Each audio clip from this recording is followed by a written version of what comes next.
The night air bites sharp and cold beneath the Hawthorne Bridge, rain hammering down in endless gray sheets, smearing the city lights into blurry halos. It's Portland in late winter, the kind of wet that seeps through your skin and lingers in your bones. Under the cracked concrete, Elijah Foster sits hunched, knees drawn tight to his chest, wrapped in a faded flannel shirt and a battered work jacket that isn't close to warm enough. His only company is the low growl of distant traffic and the slap of water dripping from rusted girders. In his hands, he cradles the last piece of his world, a sandwich, limp and wrapped in wax paper, edges already soggy. He should eat it. He needs the energy. But for some reason, Elijah hesitates. Maybe it's stubborn pride. Maybe just exhaustion. His fingers brush over the old carpenter's pencil tucked behind his ear. A pointless habit now, but it's the last remnant of the man he used to be. Once he built houses and a life for his family. Now the only thing he tries to build is a wall between himself and the ache of memory.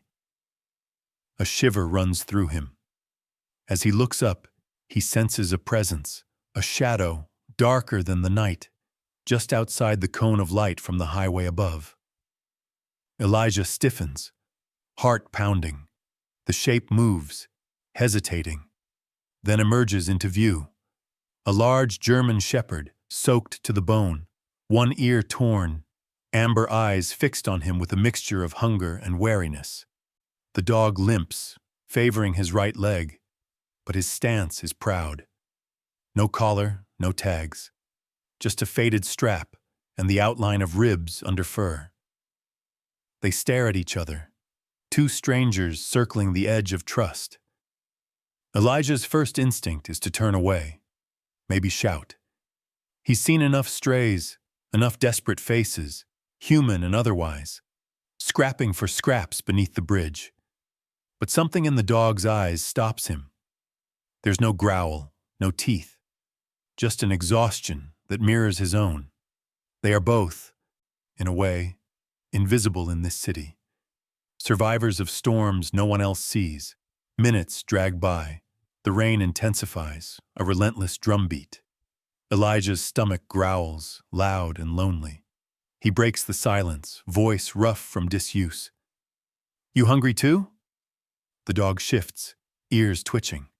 With a sigh, Elijah tears his sandwich in half.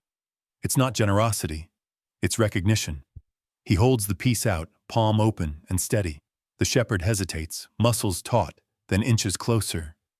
The limping step betraying an old wound. For a heartbeat, Elijah feels the cold nose against his fingers. A tremor of fear and trust colliding.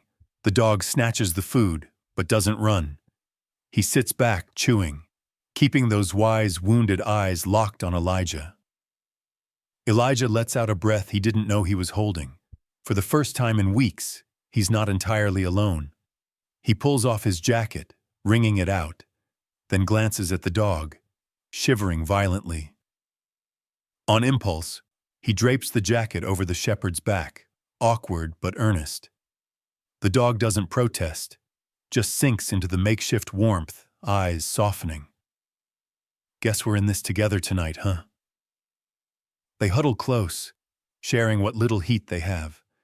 Elijah feels the slow, rhythmic breathing of his new companion, the rise and fall against his side.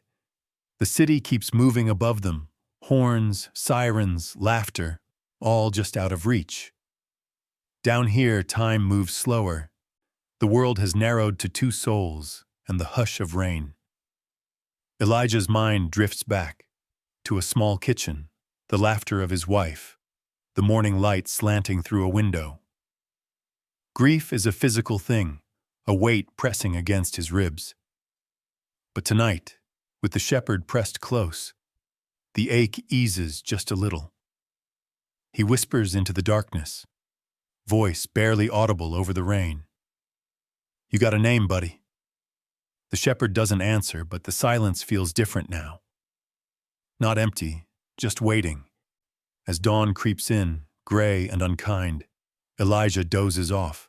The shepherd, soon to be named Rocco, leans into him, trusting that for a few hours at least, they are safe. Above, the city stirs. Beneath the bridge, two lives, one man, one dog, are no longer quite so lost. They sleep side by side, sharing warmth and uncertainty, as a new chapter waits for the light to break. And as the rain finally lets up, Elijah wonders, for the first time in months, if there's a reason to hope for morning. Elijah woke to the cold ache in his bones and the steady, reassuring weight of the shepherd curled beside him. The morning light was muted, Portland's kind of morning, thin and uncertain, the sky the color of old dishwater. His first instinct was to draw back, to slip away before the world could remind him what he'd lost. But then he heard a low, throaty yawn and looked down to see the dog, the same shepherd from the night before, blinking up at him, head resting on Elijah's jacket, as if it belonged there. For a long moment, Elijah just watched him. The white patch on the dog's chest rose and fell with every breath. A heart-shaped patch, he realized. He remembered the hunger in those amber eyes and the gentleness beneath the wariness. There was a kind of stubborn hope in the animal's presence, like he'd chosen Elijah and not the other way around. "Morning, partner." The shepherd thumped his tail once, tentative but willing. The city had already started humming above, commuters and bicyclists weaving past in their private worlds, but down here, beneath the bridge, there was a sense of fragile safety. Elijah knew that wouldn't last. Out here, nothing did. He stretched, feeling the stiffness in his back, and pulled the carpenter's pencil from behind his ear, absently twirling it. Just another piece of the man he used to be. His stomach twisted, not just from hunger, but from a different kind of emptiness. He patted his jacket, finding nothing but a single crumpled dollar in the pocket. No food left. He glanced at the shepherd. "Well, Rocco."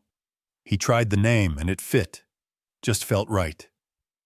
"You up for finding some breakfast?" Together they set out, Elijah rolling his jacket tight and draping it over his shoulder, Rocco limping but determined to keep pace. They cut through puddles and slick concrete, dodging the early morning rush. As they passed a bakery, Rocco paused, nose twitching. The smell of warm bread was almost unbearable, but Elijah pressed on, knowing there was no handout waiting for him there. A block further, a street market was setting up, bright colors, tarps fluttering, the scent of produce and fried food thick in the air. Elijah watched Rocco's ears perk up as a group of school kids giggled past, one of them dropping half a muffin. Rocco snatched it up and returned to Elijah, head low, offering the scraps as if they were treasure. "Good boy, but that's yours." He watched the shepherd devour it in seconds, then ruffled the wet fur behind his ears, a soft smile tugging at the corners of his mouth. There were worse ways to start a day. As they made their way through the market, Rocco tugged insistently at his pant leg, leading Elijah toward a newsstand at the corner. Elijah squinted at the colorful display. Magazines, candy bars, cigarettes, and towering above it all, a bold lottery billboard. The jackpot numbers were huge and impossible. $250,000, the kind of money that could buy 100 new beginnings. "You ever dream big, Rocco?" Rocco barked, startling a pair of pigeons. Elijah laughed, a rusty sound, out of practice. All right. What's the harm in hoping, huh?" He reached into his pocket and pulled out his last dollar, staring at the crumpled bill for a long second. It could buy a stale cup of coffee, maybe a day-old roll, but as he caught sight of Rocco's steady, insistent gaze, something inside him shifted. It was ridiculous. But it was also a risk worth taking. For the hell of it. For the shepherd's sake. Maybe for a little magic in a life that hadn't seen any in a long, long time. He handed the dollar to the clerk, who looked him up and down with a mix of suspicion and pity. "One scratch-off, please." The man handed him a ticket, and Elijah fished a battered quarter from his jacket pocket. He knelt on the curb, Rocco pressed close at his side, both of them holding their breath. The world seemed to fall away. The market, the city, the memory of rain. Slowly, Elijah scratched away the silver. The numbers lined up, then matched. He froze, blinking, heart hammering in his chest. It didn't register at first. He had to check twice, then 3 times. $250,000. "No way. No way," Rocco barked, jumping up, nearly knocking Elijah off balance. Elijah started to laugh, a wild, shaking laugh that tumbled out of him, half disbelief, half pure, unfiltered joy. The shopkeeper craned his neck over the counter, eyes wide. "You just won, man. You actually did it." The crowd started to gather. The shopkeeper whipped out his phone and snapped a picture. Elijah, in his tattered flannel and worn jeans, grinning like a fool, one arm around a scruffy German shepherd with a heart-shaped patch on his chest. Rocco looked straight at the camera, eyes bright. For the first time in years, Elijah felt the future yawning open in front of him. Not a pit, but a promise. Someone slapped him on the back, wishing him luck. People murmured, some jealous, most just amazed. He felt their eyes, their curiosity, their hope. In the middle of it all, Rocco stood firm by his side, pressing close as if to say, "This is our chance." Elijah clung to that thought. He clung to Rocco. He clung to hope, fragile and real for the first time in a long, long while. As the crowd thinned, Elijah looked at Rocco, who wagged his tail, a small, happy beat. Elijah knelt beside him and whispered, "You brought me luck, didn't you?" He scratched Rocco behind the ears and tried not to cry. Not here, not now. The day was just beginning, but it felt like something else was beginning too. Something big, something good. But even as he stood to go, clutching the winning ticket like a lifeline, a nagging worry gnawed at him. Sometimes, when luck finds you, trouble isn't far behind. He didn't know it yet, but that photo, the image of a man and his dog, battered but beaming, would ripple through the city, far beyond this street corner, changing everything. For years, Elijah had imagined the taste of steak only in dreams, always waking up with an empty gut and an ache he'd never quite shake. That morning, reality felt slippery and wild. The lottery ticket was tucked deep in his pocket, fingers wrapped around it like it might evaporate if he let go. Rocco trotted beside him, every so often glancing up with those big, amber eyes as if to check, is this really happening? They made their way down rain-dark streets toward a little diner Elijah remembered from better days, a neon open buzzing in the fogged-up window. It was the kind of place that never asked questions, and sometimes let him linger over coffee to warm his hands. Today, though, he pushed open the door with the unfamiliar confidence of a man with money in his pocket and possibility in his chest. The bell jingled overhead. Heads turned. People glanced at the grime on his boots, at the battered shepherd beside him, at the battered man himself.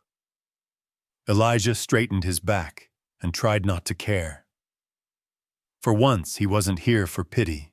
He took a booth in the corner, Rocco hopping up beside him without hesitation, tail thumping the cracked vinyl. Elijah slid the lottery ticket across the table and grinned, half dazed. A waitress in her 50s with curly gray hair and tired but kind eyes appeared, wiping her hands on her apron. "Coffee?" she asked. Her gaze softened when she saw Rocco, who was sitting like he owned the place. "And a menu, if you don't mind," Elijah said. "And one for my friend here, too." She laughed, a surprised, genuine sound. She looked at Rocco, who met her eyes with polite anticipation. The woman returned with 2 menus, setting one on the table and the other gently on the floor by Rocco's paws. Elijah studied the menu as if it were a map to a whole new life. He ordered 2 steaks, eggs, and extra toast. When the food arrived, hot and steaming, Elijah cut a thick slice and slid the plate down to Rocco. "Dig in, partner." The shepherd didn't need to be told twice. He ate with a mix of hunger and gratitude, licking his lips between every bite, as if trying to remember the taste forever. Elijah ate slowly, savoring each bite, letting the warmth spread through him. For a moment, it didn't matter that people were watching or that his clothes were worn thin. He was just a man sharing breakfast with his dog. The waitress kept hovering, watching them with a half-smile. She refilled Elijah's coffee, brought out a fresh bowl of water for Rocco, then disappeared behind the counter. Elijah caught the buzz of a phone camera, the click and flash. He glanced over, surprised to see the waitress snapping a photo with her phone. "Sorry," she said, cheeks pink. "It's just, y'all look like you belong together." Elijah couldn't help but smile. "Don't apologize. Guess it's not every day you see a man and his dog having steak for breakfast." The waitress grinned and ducked away. Elijah watched as she showed the photo to the cook and then to a group of customers at the counter. Within minutes, people were looking, whispering, snapping their own pictures. One man in a suit even came over, offered his congratulations, and slipped Elijah a business card. "If you ever need anything, let me know." The photo traveled fast. Before Elijah had finished his second cup of coffee, someone at a nearby table nudged their phone toward him. "Hey, you're already on Facebook." Elijah's own face, sleep-rough and half-smiling, his arm draped over Rocco's sturdy back, stared back from the screen, the words, "Man and dog win big," scrolling underneath. At first, Elijah's instinct was panic. He didn't want attention. He'd built his life on trying to stay unseen. But Rocco looked up at him, muzzle resting on his knee, eyes full of gentle trust, and Elijah felt the old shell crack just a bit. People started coming over, some to offer a handshake, some to ask about Rocco, a few just wanting to say that seeing them together had made their day. The cook sent over a slice of pie on the house. The waitress insisted they could stay as long as they liked, and even made up a box of leftovers for the road ahead. Elijah tried to remember the last time anyone had been this kind, without a reason or an agenda. He couldn't. He watched as Rocco, full and content, wagged his tail at a shy little girl, who giggled and reached out to pet him. The dog was different here, brighter, more open, as if the warmth of the place had soaked into his bones too.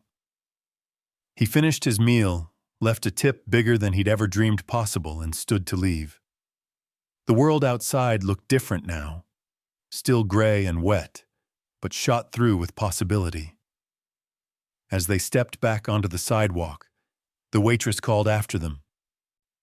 "Come back any time, you two. Don't be strangers." Elijah turned, hand on the door, and managed a real smile. "We won't. Thank you."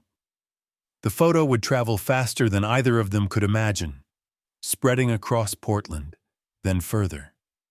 But in that moment, all that mattered was a full stomach, a warm booth, and the quiet companionship of a dog who'd chosen him. For the first time in years, Elijah didn't dread the next step. He didn't know where the road would lead, but with Rocco beside him, he was willing to find out. A pale sun broke through the Portland clouds as Elijah and Rocco wandered from the diner, bellies full and spirits lighter than they'd been in years. The city looked a little less hostile. The rain had thinned to a drizzle, mist swirling around the buildings, catching the light in ways that made even the old warehouse windows glint gold. Rocco's step was springier, his limp barely a memory now, his tail high and proud. Every so often, Elijah caught him glancing back with a look that said, "Is this real?" As they walked, Elijah began to notice something different. People recognized them. Some waved, others smiled and called out, "Hey, you're the guy from the diner!" Or, "Is that Rocco?" As if they'd always been friends. More than once, a stranger pressed a brown bag or a box of groceries into Elijah's hands, muttering a quick, "For you and your buddy."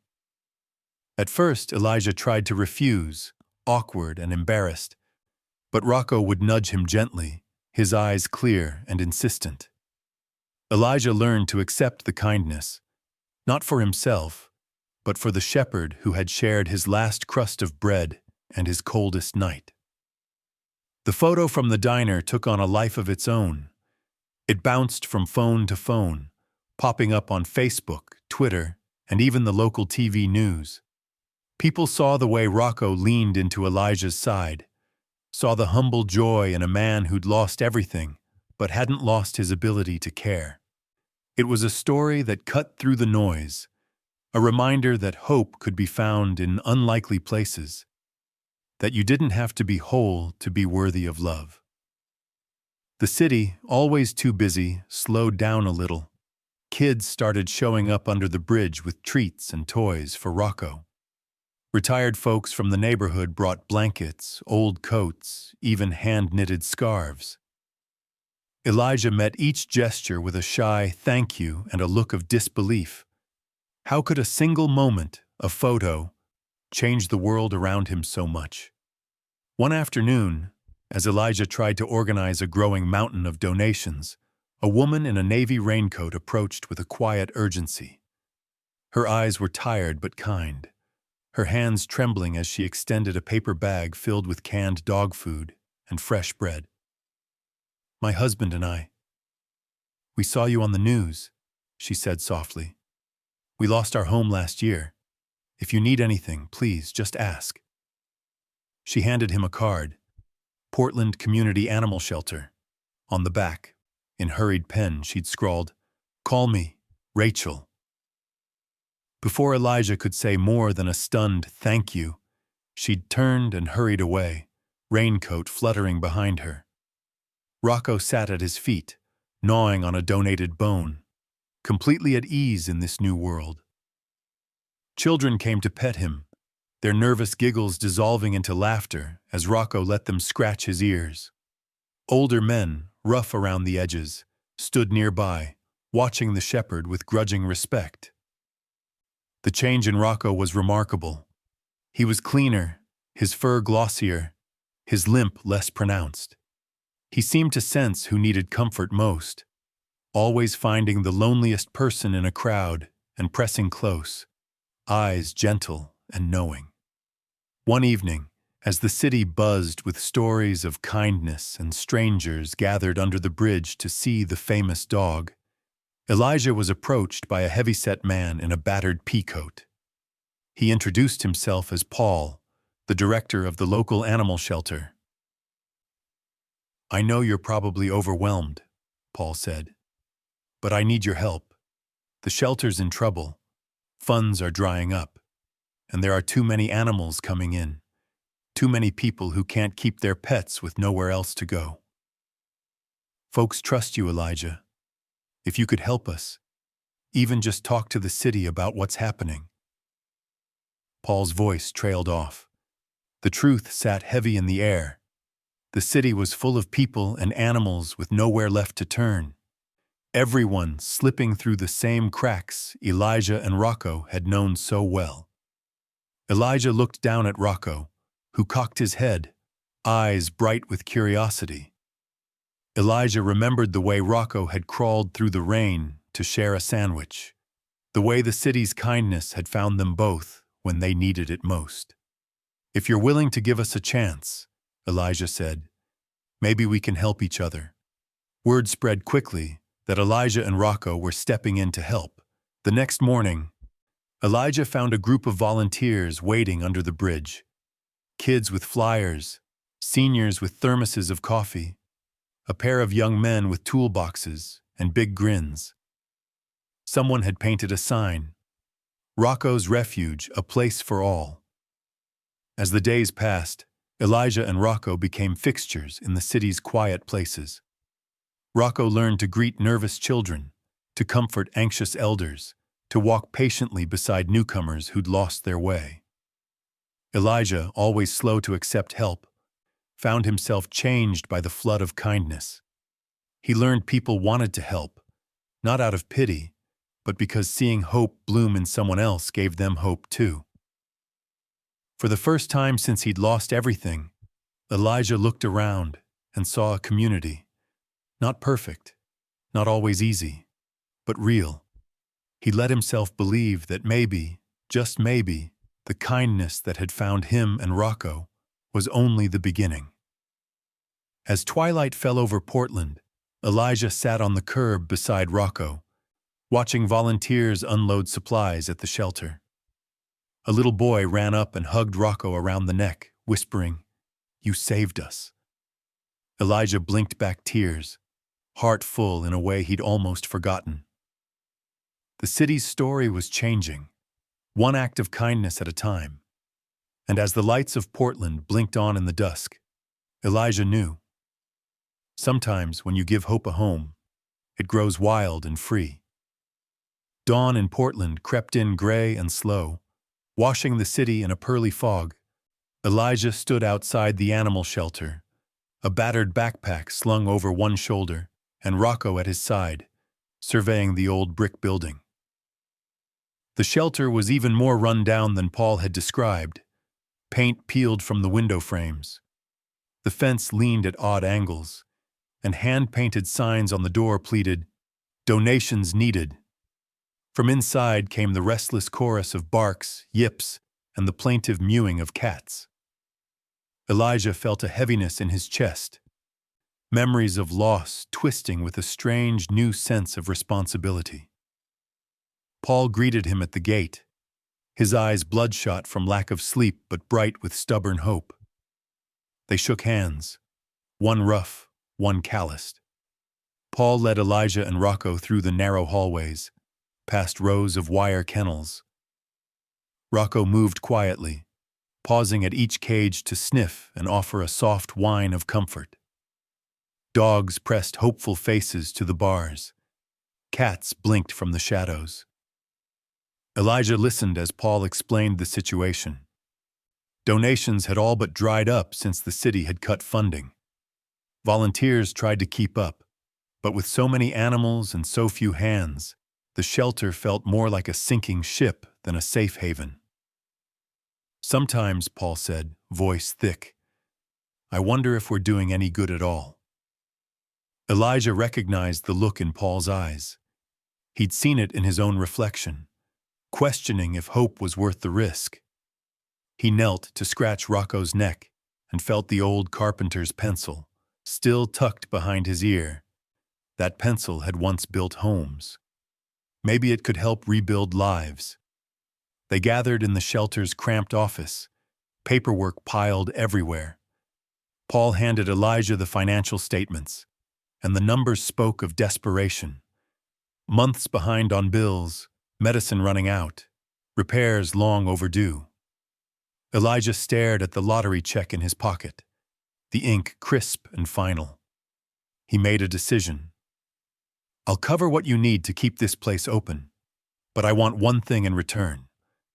Paul blinked, startled, hope flickering in his expression. "Anything, name it.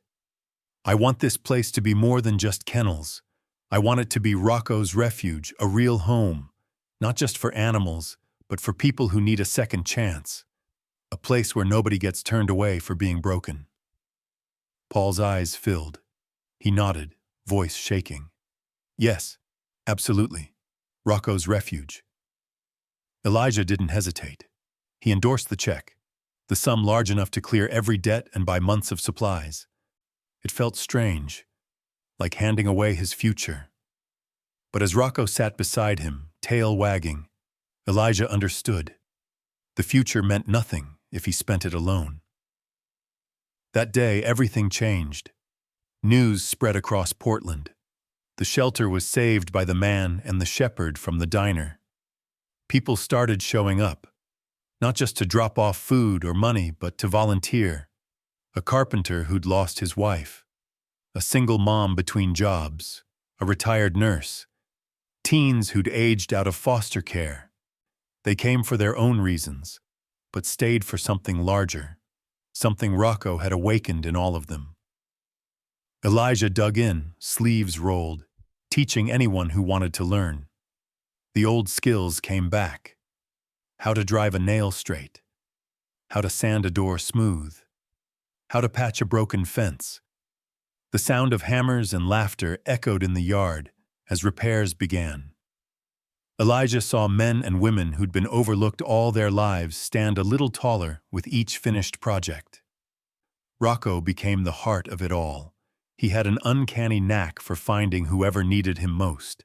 He'd curl up beside a crying child or sit quietly while a volunteer with shaking hands read to him from an old book. Sometimes Elijah watched Rocco working the crowd, ears perked, eyes gentle, limping just a little but never stopping. The dog was proof that scars didn't end your story. Slowly, Rocco's Refuge took shape. Fresh paint brightened the lobby, and handmade signs announced adoption days and free meals for anyone in need. The kennels filled with new beds and donated toys. Volunteers brought their own pets, some scarred and battered, some frightened, but all searching for belonging. Elijah taught workshops, woodworking, repairs, even how to build sturdy crates for animals on the mend.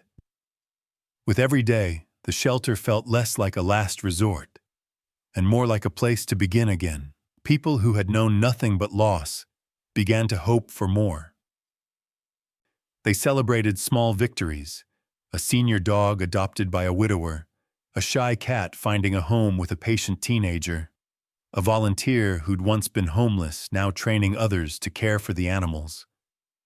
One evening, after a long day spent rebuilding an old shed, Elijah sat in the quiet lobby with Rocco pressed close to his side.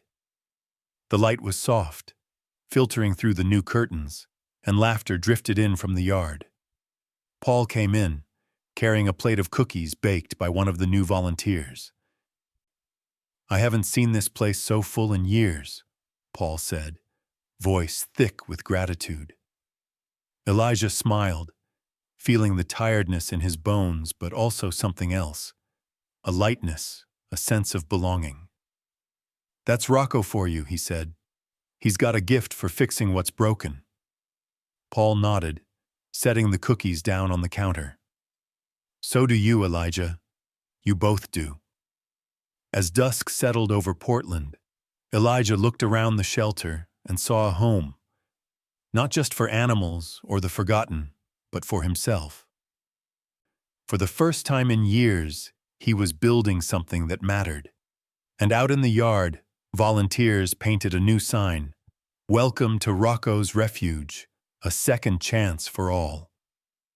The weeks after Rocco's Refuge reopened felt like a waking dream. Elijah rose every morning to a shelter buzzing with life. Barking dogs, kids learning to hammer nails, the scent of pancakes wafting from the volunteer kitchen. For the first time in years, he felt rooted, no longer drifting from day to day but building something with his own hands. But healing is never a straight line, and the more Elijah gave, the more the city seemed to press in, testing his resolve. The first sign of trouble came on a gray Wednesday when Elijah met with Julia, a city official, to discuss expanding the shelter's services. Julia was polite but skeptical, her voice tight as she glanced over the growing crowd in the lobby. The city had rules, she reminded him. Permits, inspections, maximum occupancy, even background checks for volunteers. Elijah felt his chest tighten, a familiar panic clawing at his insides. He didn't look like the kind of person Portland usually celebrated.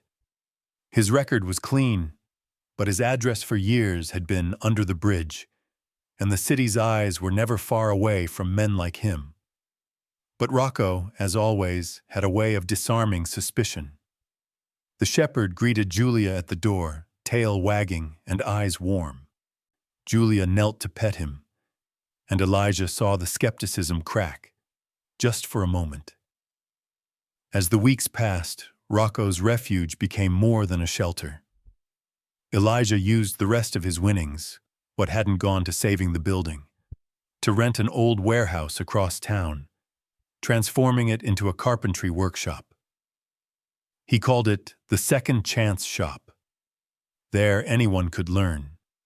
Veterans trying to rejoin the world, single mothers looking for skills, ex-addicts eager to build instead of break.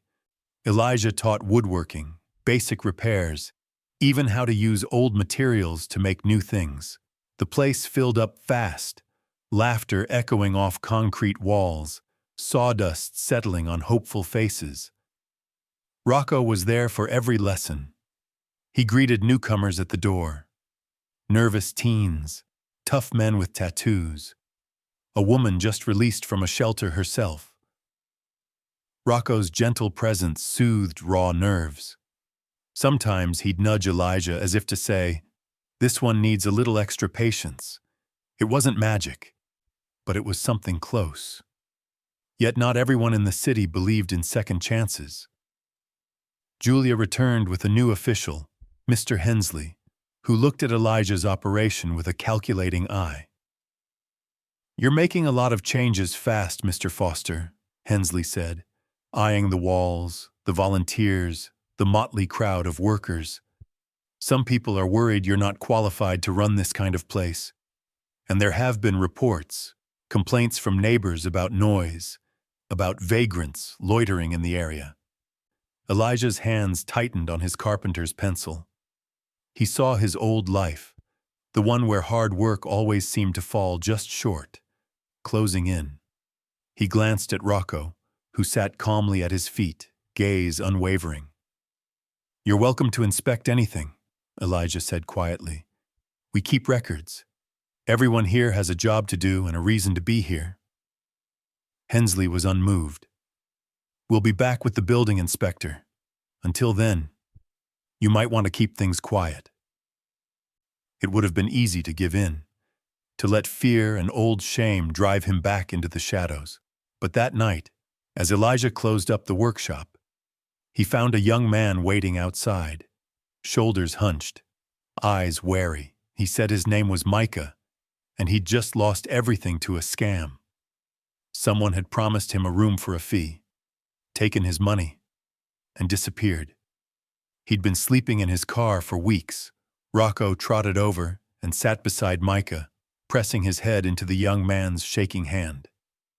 Elijah invited him in, brewed a cup of coffee, and listened to his story. Micah wasn't the first to fall for a scam targeting the city's most desperate. Elijah knew the conmen by reputation, and he'd lost friends to them himself. With Rocco by his side, Elijah started asking questions.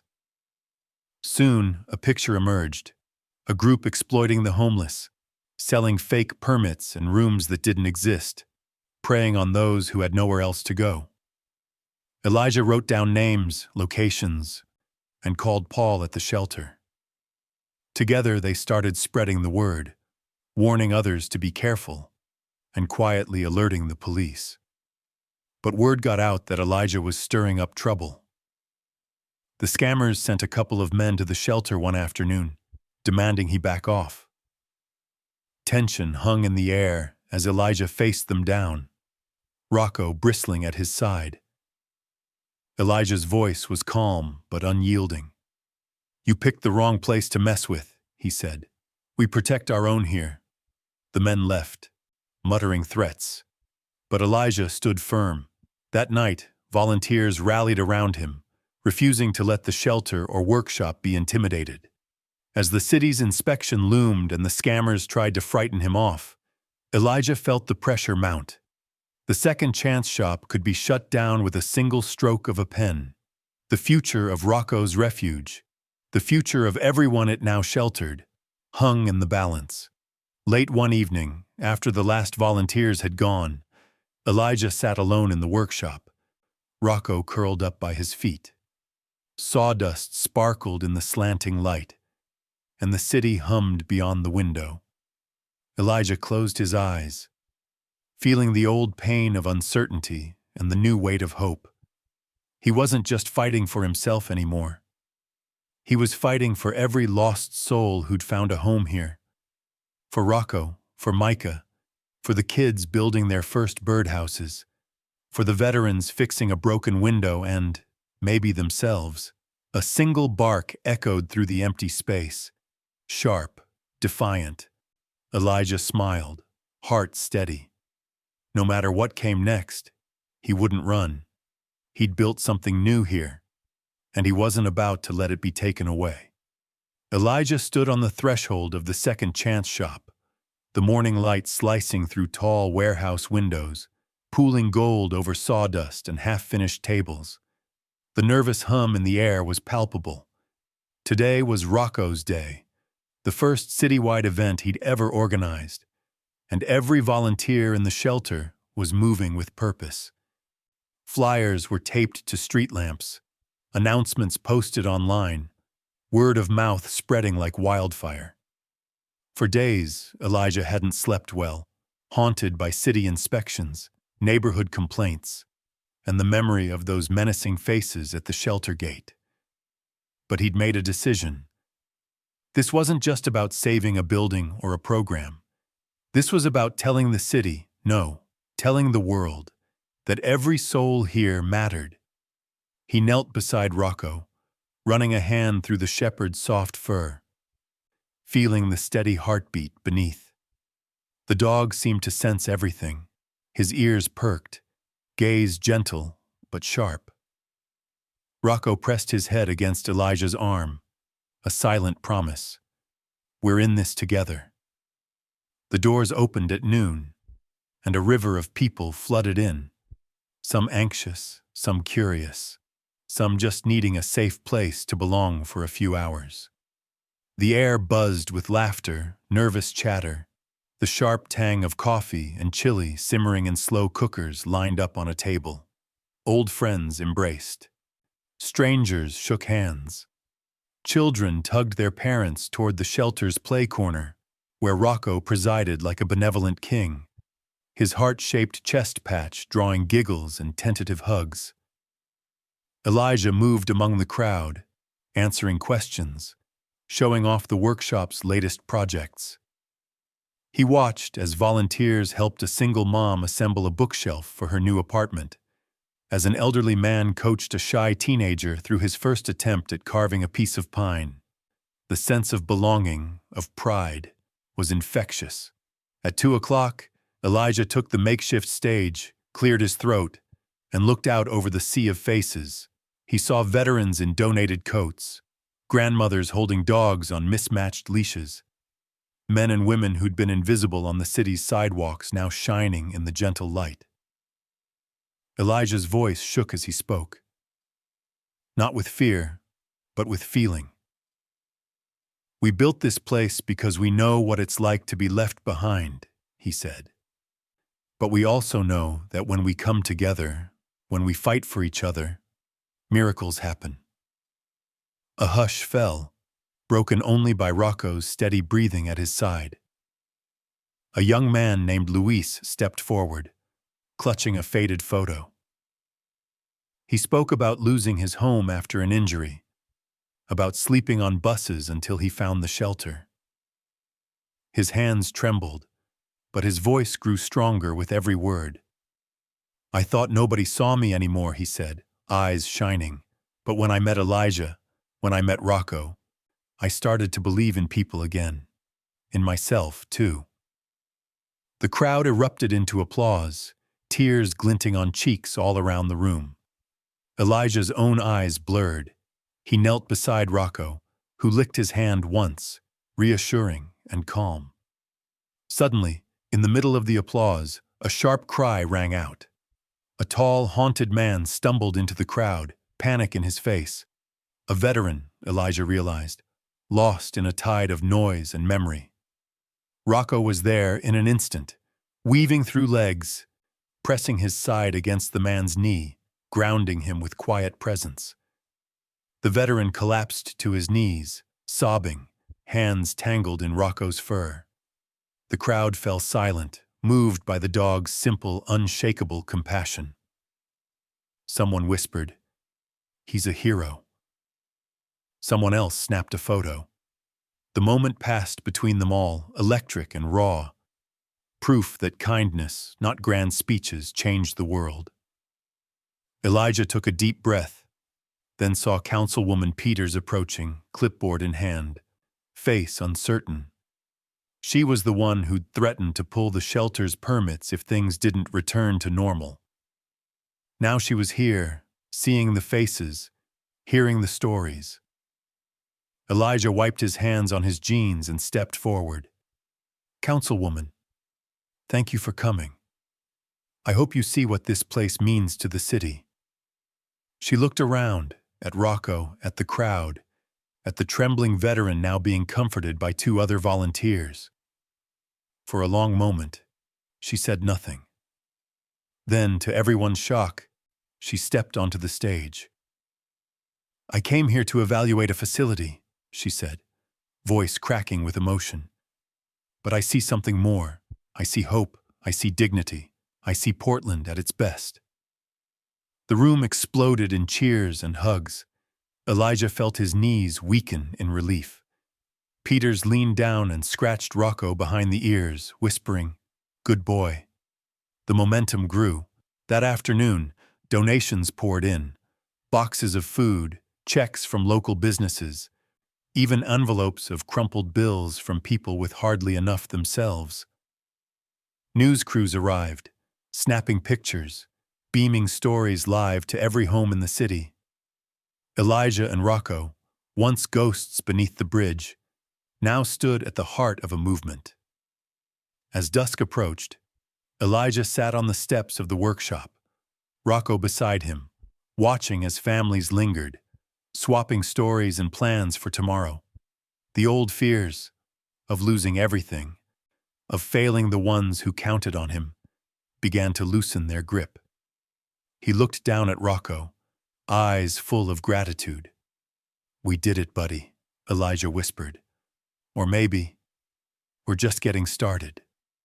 Rocco wagged his tail, the heart-shaped patch shining in the evening sun. A symbol not just of survival, but of victory, of second chances claimed and shared. Portland awoke to headlines.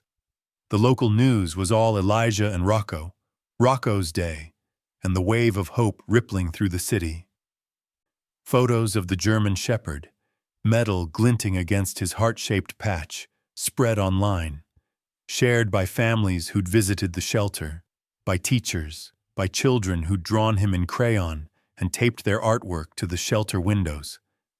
For once, the city's stories weren't about loss or hardship.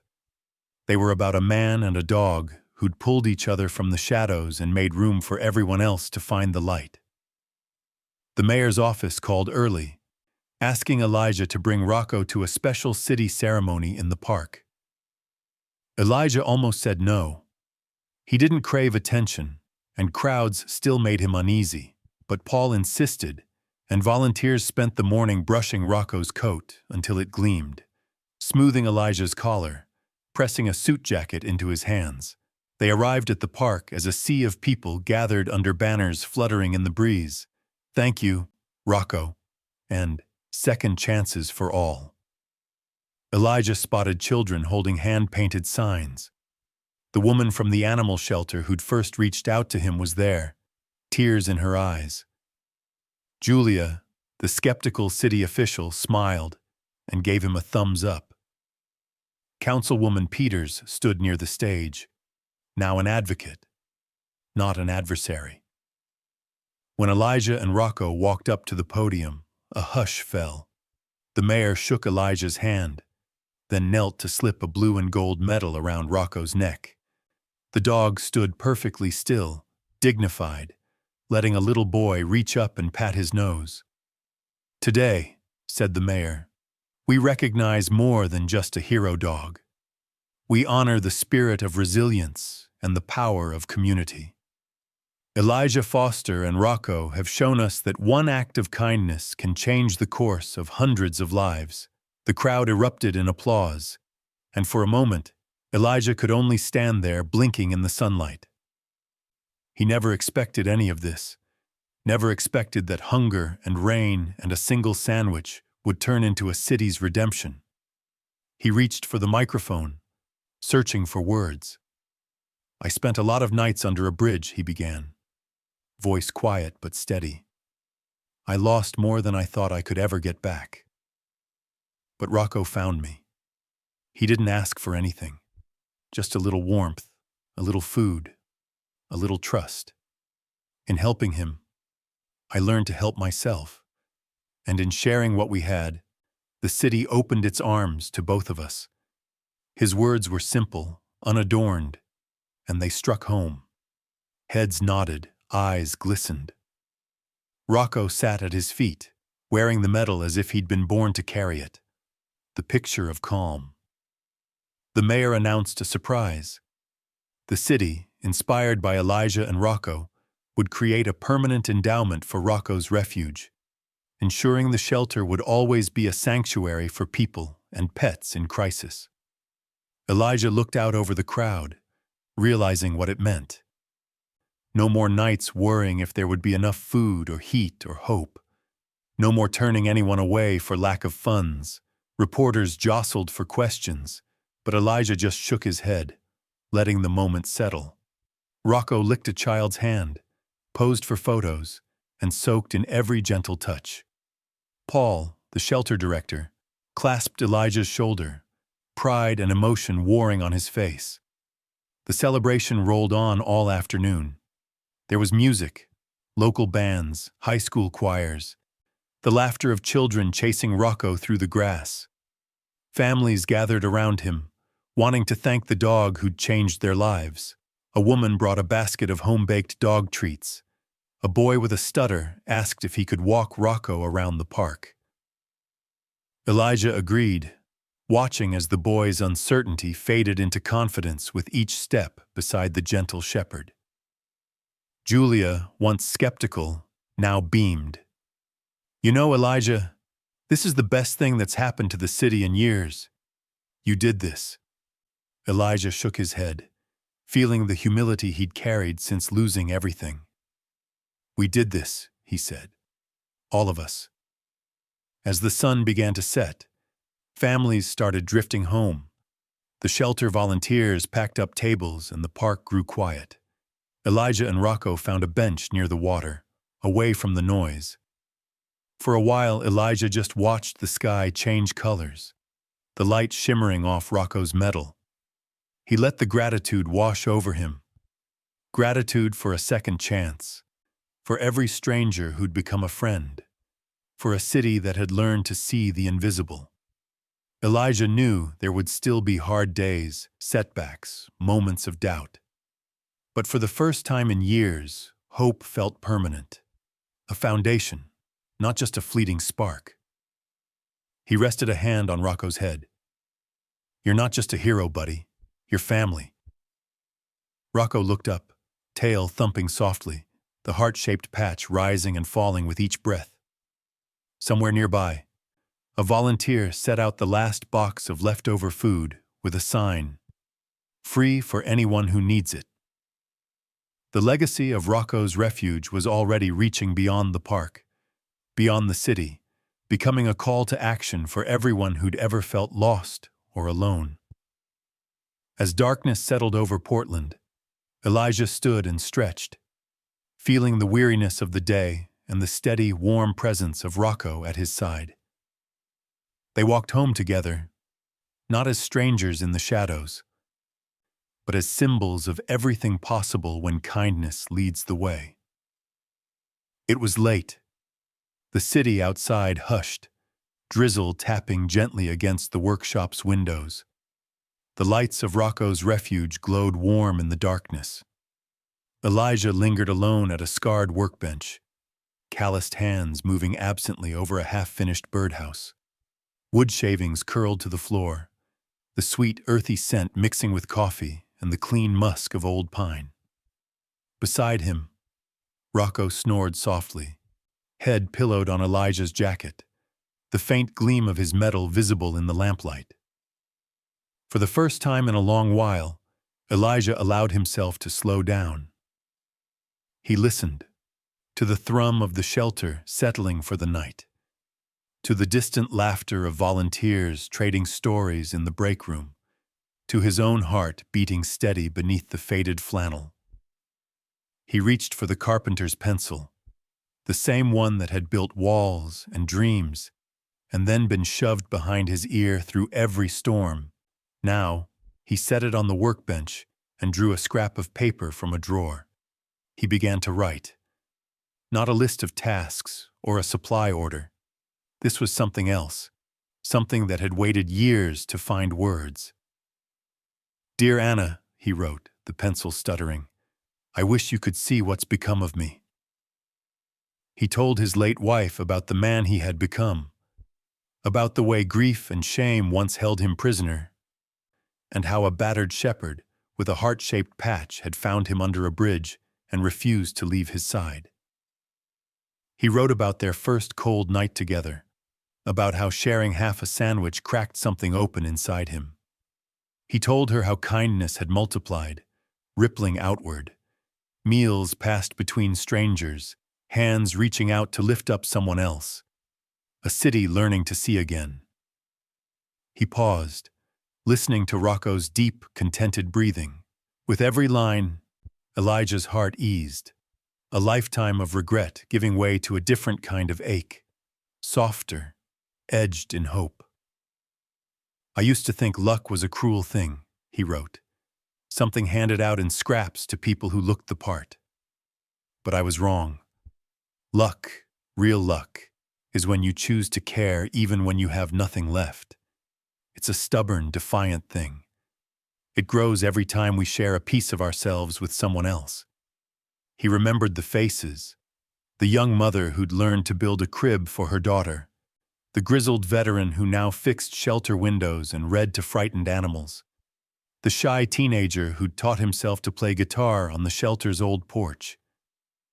He remembered how Rocco seemed to know exactly who needed him most, how the dog's presence changed the air in every room. Elijah realized that every small act, every plank sanded, every sandwich shared, was a lesson, echoing long after the day was done. The city had learned that too. What began with one hungry dog and a lonely man had become a community, a movement. He finished the letter with a shaky hand. "I miss you, Anna.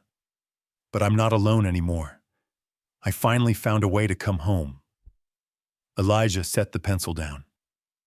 Rocco, sensing the shift in mood, rose and padded over, nudging Elijah's hand with a wet nose. Elijah chuckled, wiping his eyes. "You still got that old pencil, boy?" Rocco dropped something in Elijah's lap. The carpenter's pencil, chewed but intact, a quiet, gentle offering. Elijah laughed, the sound echoing softly through the workshop.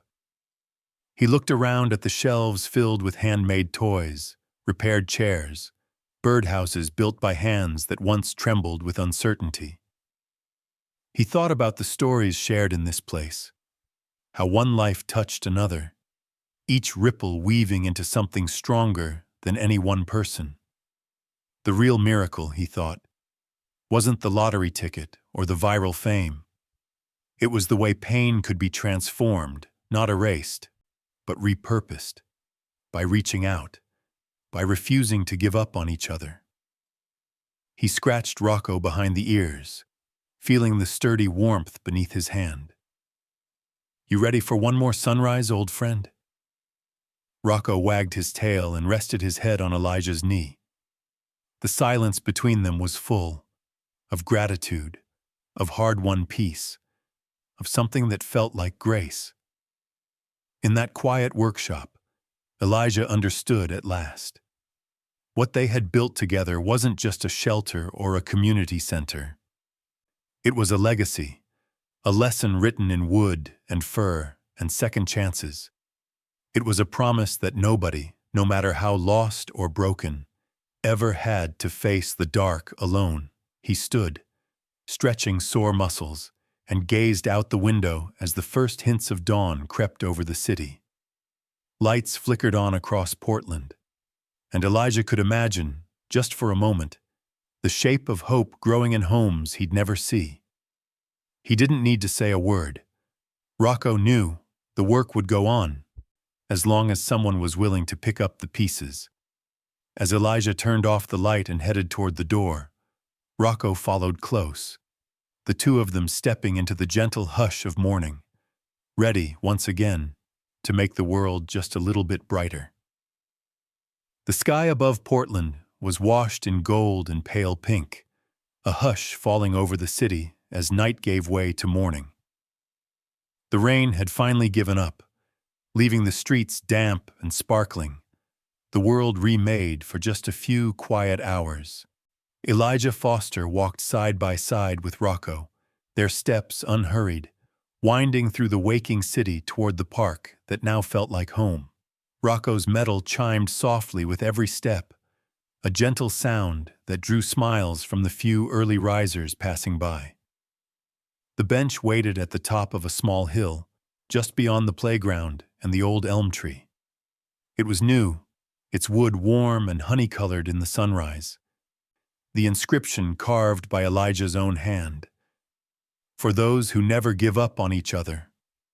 Elijah ran his fingers over the words, feeling the grain, remembering all the hands, volunteers, neighbors, children, who had helped carry it here. Rocco hopped up beside him, tail thumping, and stretched out with a deep, satisfied sigh. The park came alive around them, children chasing after dogs, parents sipping coffee, a group of old friends sharing donuts at a picnic table. Every so often, someone would stop to greet Rocco, scratch behind his ears, or whisper a quiet thank you. No one looked through Elijah now. People saw him, really saw him, smiled at him, nodded like he'd always belonged. As the city stirred, a young girl with a bright red coat approached, clutching a homemade card. She held it out shyly to Elijah. "For you and Rocco," she whispered. "You made our street feel safe again." Elijah took the card, a lump in his throat, and nodded. "Thank you. You did your part too." The sun crept higher, casting long rays across the grass, glinting off Rocco's heart-shaped patch and metal. Elijah closed his eyes for a moment, letting the warmth sink in. He could feel the echoes of the past, Anna's laughter, the hollow ache of loneliness, the shivering uncertainty of that first night under the bridge. But they didn't hurt the same way anymore. The pain had softened, reshaped by every act of kindness, every risk, every time he'd chosen to reach out instead of hiding away.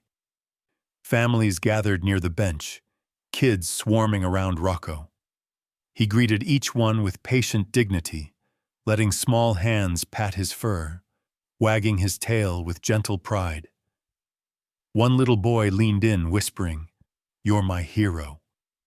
And Rocco rested his head on the boy's shoulder, as if he understood the weight of the words. Elijah watched the scene, realizing that he'd found not just a home, but a purpose. Rocco's refuge was thriving, the second chance shop busy every day, the city alive with stories of people helping one another. He saw faces he knew, volunteers who had once been lost, now leading workshops, former clients now running their own businesses, a woman who'd arrived last winter with nothing but her daughter and a suitcase, now laughing with friends on the grass. He stood, stretching, and took in the city skyline, cranes and towers rising beside old brick buildings, the river winding through it all. It wasn't a perfect city, not by a long shot. There was still pain here, still people slipping through cracks, still hard days ahead. But Portland had changed, and so had Elijah. Kindness had become the new story, one that belonged to everyone. He sat again, Rocco leaning against him, and let the memories settle. The lottery ticket that had saved him, the one thing he'd thought would be his miracle, seemed almost irrelevant now. The real miracle was this: the ordinary, patient, stubborn act of showing up for one another every day. Elijah remembered the letter he'd written Anna and felt her presence in the breeze, in the laughter, in the way Rocco pressed close as if to say, "We're okay now." He smiled, brushing a hand through Rocco's fur. Nearby, a volunteer placed the last sign in the grass. "All are welcome here." Someone handed Elijah a cup of hot coffee, steam curling in the morning air. He turned to see Paul and Julia, the city officials, standing together. "You ready for another busy day?" Paul grinned. Elijah nodded, eyes shining. "Always." Julia smiled softly. "You gave this city hope, Elijah. You and Rocco both." Elijah shrugged. "We just held the door open." For a long while he sat with Rocco on the bench, watching the sunrise. He saw not just the morning, but the possibility. Every new beginning that could grow from one small act of courage. He hoped the story would travel far, that people in other cities, other lonely places, would find their own chance to reach out, to change a life. And as the sun spilled across the park, Elijah realized something else. The bench wasn't just for him, or for Rocco, or even for Portland. It was for anyone who'd ever wondered if it was too late, anyone who'd ever thought of giving up. A promise carved in wood. You belong. There's a place for you. Rocco nudged his hand, and together they sat in the soft gold of morning, silent, grateful, home at last.